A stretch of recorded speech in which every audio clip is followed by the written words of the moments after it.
Hello everyone, welcome to a review of this, a Kia Picanto.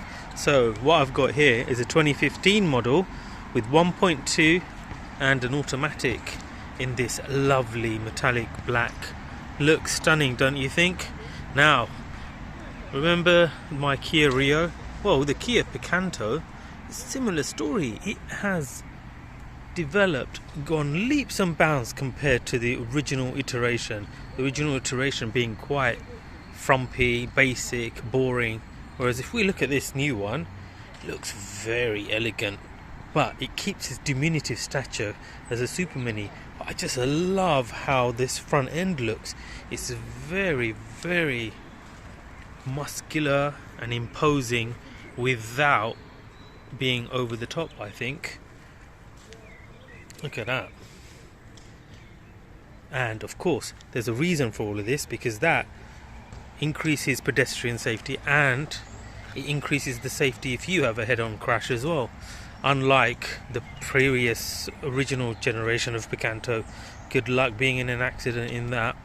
Nonetheless, that's not to say that this is still safe compared to a bigger car, but for what it is, it's, in terms of safety, it's amazing. And again, with these super minis, small car syndrome by having huge oversized headlamps that are literally half the size of the bonnet, as you can see, but they look very good. They're not out of place, I think, and complement the design of the car itself. And I really like the grown-up feel through the indicators on the mirror there. Gives it a slight classy look to it.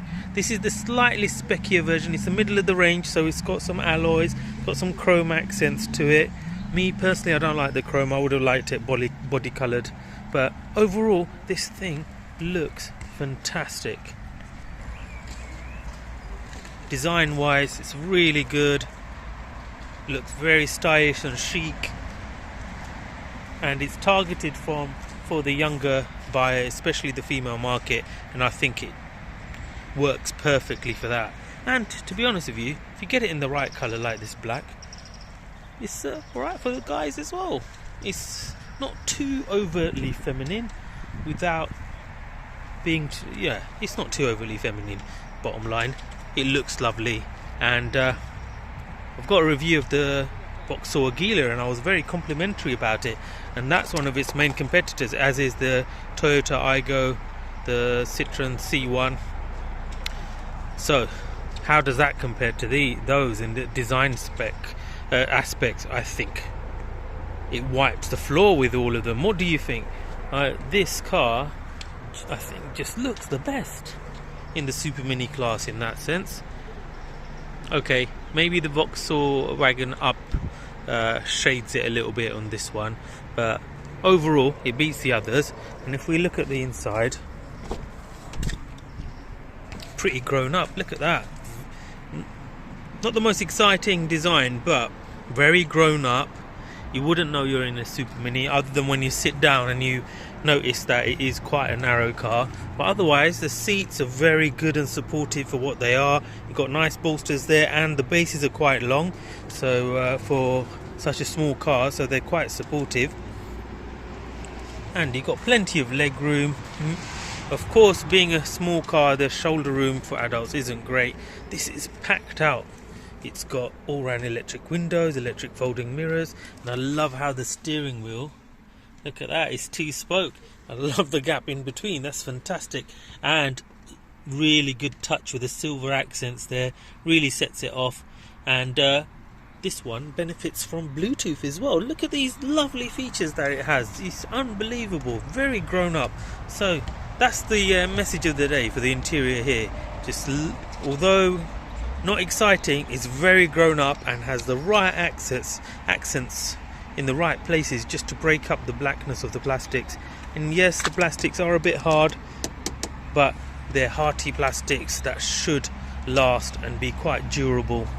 And if we look at the back, for what it is, decent leg room there, and they're on plinths, these seats, so you can tuck your feet in there and get yourself some extra space. It's not as the headroom isn't as great as the Aygo, but it's still good, and it's intended for children, so plenty good enough. And the seats, I gotta say, they are not as high up as the Igo. So if you've got mobility difficulties,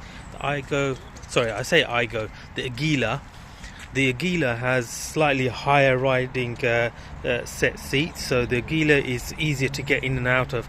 But having said that, this isn't too low, it's quite high up. It's at just above my knee level, so I'm 5'6", so I'll still be able to get in.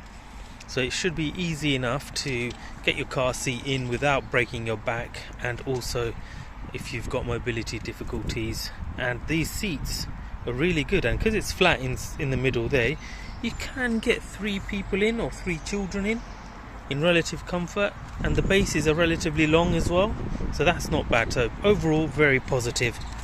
Let's look at the boot now.